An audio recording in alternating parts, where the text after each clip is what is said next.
చాలా మందికి brain strokes అనేవి వస్తూ ఉంటాయి కాబట్టి అసలు బ్రెయిన్ స్ట్రోక్ అనేది ఏ విధంగా వస్తుంది? దీనికి గల కారణాలు ఏమిటి? అసలు ఒకవేళ గనక ఈ బ్రెయిన్ స్ట్రోక్ అనేది వచ్చే ముందు కావచ్చు, వచ్చిన తర్వాత ఎలాంటి సూచన తీసుకోవాలి? ఎలాంటి ట్రీట్మెంట్ తీసుకోవాలి? ఒకసారి అయితే డాక్టర్‌ని అడిగి తెలుసుకుందాం. సార్, ఇప్పుడు చాలా మందికి బ్రెయిన్ స్ట్రోక్ అనేది వస్తూ ఉంటుంది కదా సార్! అసలు ఇది ఏ విధంగా వస్తుంది బ్రెయిన్ స్ట్రోక్? అసలు దీనికి సంబంధించిన గల కారణాలు ఏమై ఉండవచ్చు అంటారు? మన బాడీలో ప్రతి ఆర్గన్ ని కంట్రోల్ చేసే ఒక మేజర్ స్ట్రక్చర్, కంట్రోల్ హబ్ అనేది మన బ్రెయిన్. హ్యాండ్స్ కానివ్వండి, లెగ్స్, ఐస్, మనల్ని కాన్షియస్ గా ఉంచి మనల్ని బ్రతికేలాగా చేసేది మన బ్రెయిన్. బ్రెయిన్ కి బ్లడ్ సప్లైలో ఏమైనా తేడా వస్తే ఆ బ్లడ్ సప్లై ఏ టిష్యూకి అయితే సప్లై చేస్తుందో ఆ టిష్యూ సరిగ్గా పనిచేయదు. మన హ్యాండ్ని, ఒక రైట్ హ్యాండ్ని కంట్రోల్ చేసే టిష్యూకి సప్లై చేసే బ్లడ్ వెజల్లో క్లాట్ అయింది అనుకోండి, రైట్ హ్యాండ్ సడన్గా ఇలా పనిచేయటం అయిపోతుంది. అదే మనము మన వోకల్ కార్డ్స్, ఇంకా మన వాయిస్ ప్రొడ్యూస్ చేసే స్ట్రక్చర్స్కి ఒకవేళ సప్లై చేసే బ్లడ్ వెజల్ ఒకవేళ బ్లాక్ అయి ఉంటే మనకి మాట్లాడటం అనేది సడన్గా ఆగిపోవటం అనేది జరుగుతుంది. దీన్ని మనము ఇష్కెమిక్ స్ట్రోక్ అంటాం. అప్పుడప్పుడు ఆ బ్లడ్ వెజల్ బ్లాక్ కాకుండా బ్లడ్ ప్రెషర్ ఎక్కువ అవటమో వేరే కారణాల వల్ల పగిలిపోవటం అనేది జరుగుతుంది. అప్పుడు ఆ సరౌండింగ్ టిష్యూస్కి బ్లీడింగ్ అనేది అయ్యి అక్కడ హెమరేజిక్ స్ట్రోక్ అనేది జరగటం ఉంటుంది. ఎలా జరిగినా బ్రెయిన్ ఒక particular part of the brain టిష్యూకి బ్లడ్ సప్లై అందకపోవటం వల్ల, అది ఫంక్షన్ చేయలేకపోవటం వల్ల పెరాలిసిస్, లేదా మాట్లాడలేకపోవటం, లేదా కంటి చూపు ఎఫెక్ట్ కావటం, లేదా నోరు వంకర పోవటం, ఇలాంటి సిమ్టమ్స్ అనేది రావటం జరుగుతుంది. దీన్ని మనము స్ట్రోక్ అంటాం. స్ట్రోక్ అనేది ఒక major medical emergency.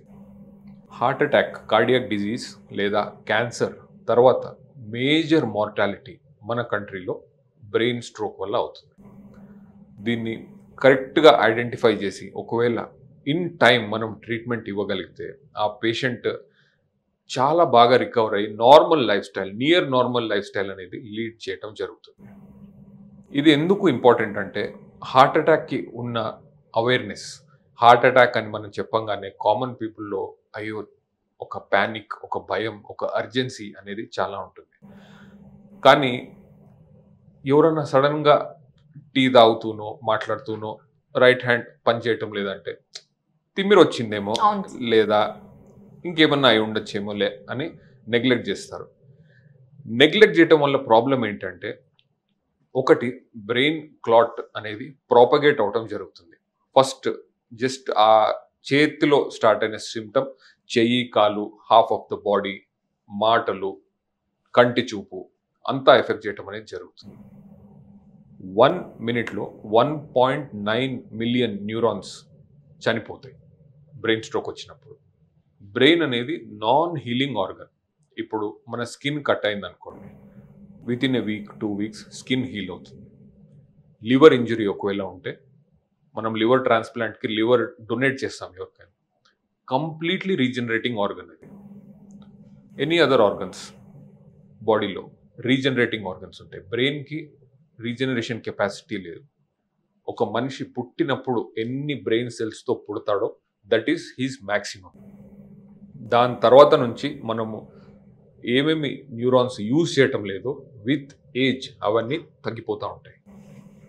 After 40 years మనం బ్రెయిన్ స్ట్రోక్లో వచ్చే major age group 40, 50, 60, 70 years age group. అప్పుడు వాళ్ళ న్యూరల్ రిజర్వ్ అనేది ఆల్రెడీ చాలా తక్కువగా ఉంటుంది.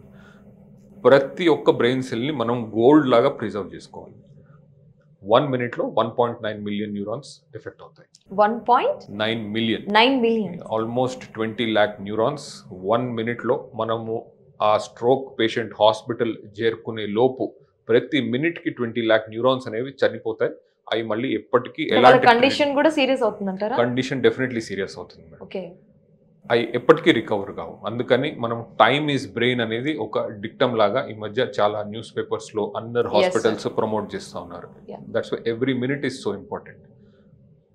Second thing, just for example we take heart attack పేషెంట్ని తీసుకుందాం, ఒక స్ట్రోక్ పేషెంట్ని తీసుకుందాం. హార్ట్లో బ్లడ్ వెజల్ బ్లాక్ అయితే హార్ట్ అటాక్, బ్రెయిన్లో బ్లడ్ వెజల్ బ్లాక్ అయితే మనము స్ట్రోక్ అంటున్నాం.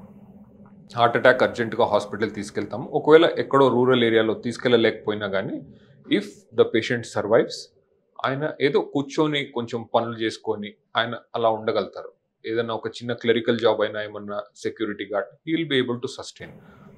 సేమ్ సిచ్యువేషన్లో మనం ఒక బ్రెయిన్ స్ట్రోక్ ట్రీట్మెంట్ అందలేకుండా ఒక పేషెంట్ ఉంటే he will B bed ridden.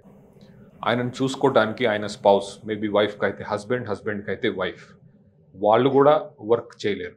So ఒక బ్రెయిన్ స్ట్రోక్ అనేది 2 పీపుల్ని ఎఫెక్ట్ చేస్తుంది ఫ్యామిలీలో. ఓకే.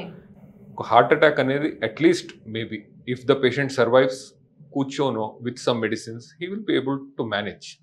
ఒక బెడ్ రిడెన్ పేషెంట్ని మేనేజ్ చేయటం అనేది ఒక పెద్ద కర్స్. మన ఫ్యామిలీ మెంబర్ని సఫర్ అవుతా మనం చూడలేము, అలా అని చెప్పి నెగ్లెక్ట్ చేయలేము. సంపాదించడానికి ఆఫీస్కి వెళ్ళలేరు, ఎందుకంటే ఫుల్ టైం పర్సన్ని చూసుకోవాలి. అన్లెస్ వెరీ వెల్తీ పీపుల్ అయితే తప్ప మొత్తం ఫ్యామిలీని ఒక బ్రెయిన్ స్ట్రోక్ డిస్ట్రాయ్ చేసేస్తుంది. అందుకని to promote and educate people ఈ సీరియస్ కండిషన్ గురించి టైమ్ ఇస్ బ్రెయిన్ అనేది మనం పెట్టి సార్ వన్ థింగ్ అంటే దీనికి కూడా ఫ్యామిలీ పరంగా వచ్చే అవకాశాలు ఉంటాయా, లేకపోతే నార్మల్ గా వస్తూ ఉంటాయని చెప్పవచ్చా? Definitely most of the brain strokes మనం యూజువల్లీ అబవ్ 50 years ఏజ్ గ్రూప్లో చూసే బ్రెయిన్ స్ట్రోక్స్ అనేది అథెరోస్క్లెరోటిక్ డిజీజ్ వల్ల వస్తుంది. అంటే డయాబెటీస్, హైపర్ టెన్షన్, కొలెస్ట్రాల్ ఇలాంటివి మేనేజ్ చేసుకోలేకపోవటం వల్ల, obesity, over weight, sedentary life style, high sugar foods, smoking, వీటి వల్ల బ్లడ్ వెజల్స్ అనేది డ్యామేజ్ అయ్యి ఓవర్ ద ఇయర్స్ డ్యామేజ్ ఇంకా ఎక్కువ అయి థ్రాంబోజెనిక్ అంటే అక్కడ క్లాట్స్ ఫామ్ అయ్యేలాగా అవుతుంది. దాన్ని ఎథెరోస్క్లెరోసిస్ అని మనం అంటాము. అక్కడ క్లాట్ ఫామ్ కావటం వల్ల స్ట్రోక్ అవుతాయి. వేరే reasons genetic 4 to 5% of the strokes genetic ఉంటాయి. బ్లడ్లో క్లాట్ అయ్యే లక్షణాలు ఇంకా బ్లడ్ని పల్చగా ఉండేది ఒక బ్యాలెన్స్ ఉంటుంది మన బాడీ లోపల. ఎక్కడన్నా కట్ అయిన దగ్గర బ్లడ్ క్లాట్ కావాలి, లేకపోతే మనిషి చనిపోతాడు.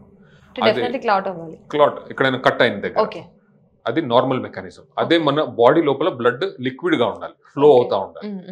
ఈ బ్యాలెన్స్ అనేది తప్పినప్పుడు బాడీ లోపల బ్లడ్ క్లాట్స్ ఫామ్ అవుతాయి. ఇవి బ్రెయిన్లో అయినప్పుడు బ్రెయిన్ స్ట్రోక్ అవుతుంది.